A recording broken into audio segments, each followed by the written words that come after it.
सोमवार को केंद्रीय गृह मंत्री अमित शाह ने झारखंड बीजेपी के बड़े नेताओं को दिल्ली बुलाया था। चर्चा तो एमएमडीआर और राज्य के एजुकेशन सिस्टम को लेकर थी, लेकिन लगे हाथ अमित शाह ने नेताओं से पूछ लिया कि कोयलांचल में कोयला चोरी रुकी है कि नहीं, तो नेताओं ने जवाब दिया कि बहुत हद तक कोयला चोरी पर लगाम लग गया है। लेकिन उनमें से एक नेता ने कहा कि धनबाद में तो लगाम लग गया सर, लेकिन लातेहार और चतरा में बड़े पैमाने पर कोयला का काला कारोबार चल रहा है। सब धनबाद की तरफ देखते रह गए और लातेहार और चतरा के कोयला चोर मजा मार गए।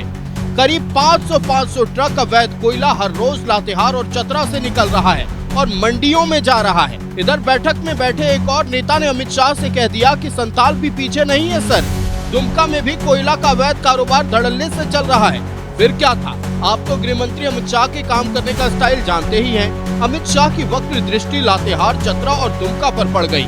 रैपिड एक्शन लेते हुए अमित शाह ने ईडी, सीबीआई, जीएसटी, सीआईएसएफ और रेलवे के अधिकारियों की एक संयुक्त टीम बनाई और साफ निर्देश दिया कि लातेहार, चतरा या दुमका में कोई भी इंसान कोयले का अवैध कारोबार में संलिप्त क्यों न हो, तुरंत रेड किया जाए और कार्रवाई की जाए। चाहे आईएएस हो या आईपीएस या कोई छोटा कर्मचारी, कोयला चोरों को जो भी सह देगा उसके लिए उसकी मंजिल जेल के सलाखे ही होंगे।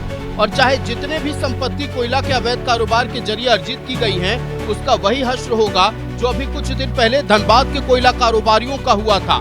एक एक आना जब्त हो जाएगा और लातेहार, चतरा और दुमका के कोयला चोर हाय तौबा मचाते रह जाएंगे। एक बार फिर लौटते हैं धनबाद और कोयलांचल के इलाके पर।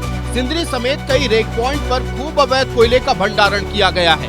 कहीं 1 लाख टन तो कहीं 3 लाख टन। न्यूज 11 भारत ने आपको पहले भी दिखाया था कि कैसे बड़े पैमाने पर खेल चल रहा है। रेक पॉइंट पर खेल करने वाले कोयला चोरों के लिए बुरी खबर है। इन सभी रेक पॉइंट पर गृह मंत्री अमित शाह की वक्र दृष्टि पड़ चुकी है। रेकी भी शुरू हो गई है। किसी सुबह आप लोगों के साथ धप्पा हो सकता है और जो भी आईएएस, आईपीएस या रेलवे के अधिकारी के साथ कोल कंपनियों के अधिकारी कंबल ओढ़कर घी पी रहे हैं, सबसे ज्यादा खतरा आप लोगों के लिए ही है। सीबीआई की टीम धनबाद के गली गली से आप लोगों के खिलाफ सबूत जुटा रही है। इधर ग्रीन सिग्नल मिला और उधर आपके करियर पर लाल कलम चला। अब सवाल है कि केंद्र इतना नाराज क्यों है?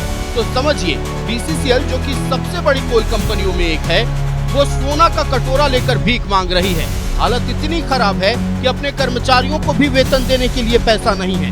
अगर केंद्र सरकार मदद न करे तो बीसीसीएल में काम कर रहे कई कर्मचारियों के घर का चूल्हा न जले।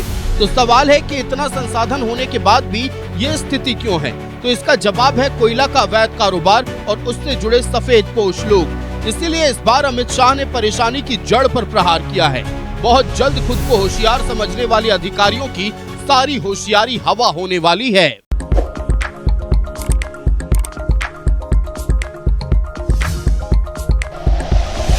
Like and share videos, subscribe करें हमारा चैनल और प्रेस करें बेल आइकॉन। न्यूज़ 11 भारत, सच है तो दिखेगा।